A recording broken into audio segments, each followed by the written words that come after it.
An 11-year-old boy caught a fish with human-like teeth in an Oklahoma pond. Janna Clinton was sitting on her back porch watching her son Charlie, 11, fish in a pond behind their house in Oklahoma this past weekend, when he suddenly started yelling for her. He was screaming, "Oh my God, Mom. Oh my God," Clinton told NPR. "I thought he was just being dramatic, to be honest," she added. Then she got a close look at Charlie's alarmingly weird catch. "Obviously being in a neighborhood pond, we're used to just catching a few bass or catfish," she said.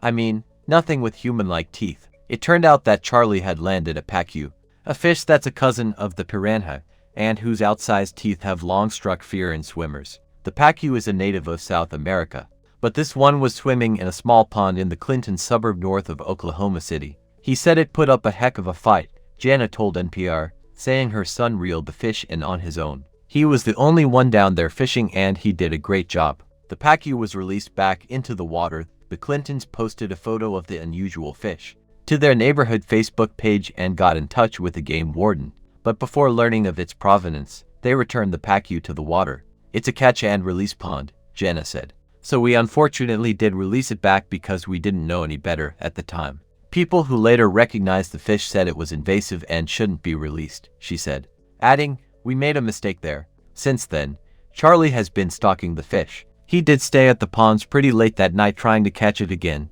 Janna said, adding that her son has been rising early and staying at the pond late, hoping to get another bite from that pacu. If Charlie succeeds, a neighbor has offered to eat the pacu, but Janna Clinton has other ideas. "If he catches it again, we're going to get it mounted for him. I think that's a heck of a prize and he deserves it," she said. "I told him we'd make it look like the fish was smiling so you could see its teeth." The wildlife agency blames a pet owner for the pacu's presence. Game wardens believe the pacu was a pet that outgrew its tank and was released into the wild. "How dare you," the Oklahoma Department of Wildlife Conservation said, addressing the fish's previous owner via Twitter and setting off a lively exchange with surprised members of the public. "Why does it have human teeth?" a dismayed commenter asked.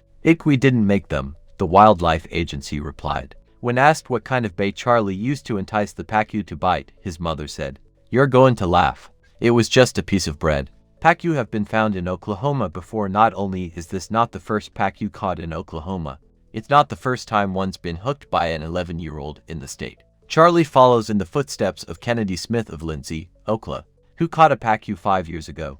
These fish are generally harmless to humans, but the practice of dumping unwanted pets in waterways can be incredibly harmful to native wildlife, the wildlife agency said via Facebook. It warned that pacu can grow to sizes up to 3.5 feet and 88 pounds. As for whether the invasive pacu is becoming more common in Oklahoma, Kelly Adams, a communication and education supervisor at the agency, told NPR, "This is not an increasing trend. I'd say every couple of years we get a report.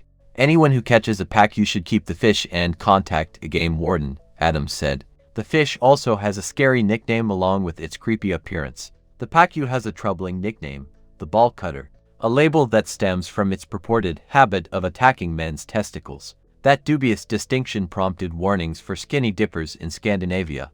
After one of the fish was caught in the wild in 2013, "It's not normal to get your testicles bitten off, of course, but it can happen, especially now in Sweden," fish expert Henrik Karl said at the time, although he warned that people were still more likely to die from drowning than from a pacu attack. In reality, the red-bellied pacu and related species actually rely on nuts and seeds from fruit trees and plants as a main food source, according to Animal Diversity Web, a project by the University of Michigan School of Zoology. Still, the animals are omnivores, and their appetite grows with their size. If one pacu is a nuisance, multiple pacus are a problem.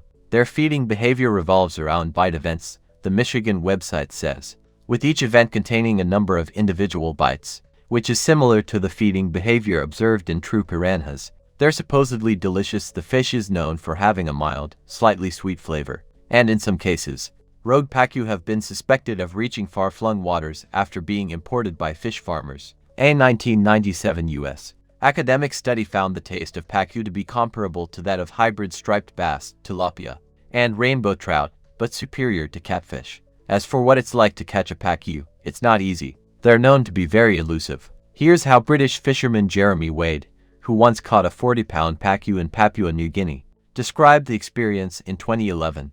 When I reeled it in, it had this mouth which was surprisingly human-like. It is almost like they have teeth specially made for crushing. They are like human molars, and the fish have powerful jaw muscles. They are very deep-bodied and solid like a carp, with strong muscles.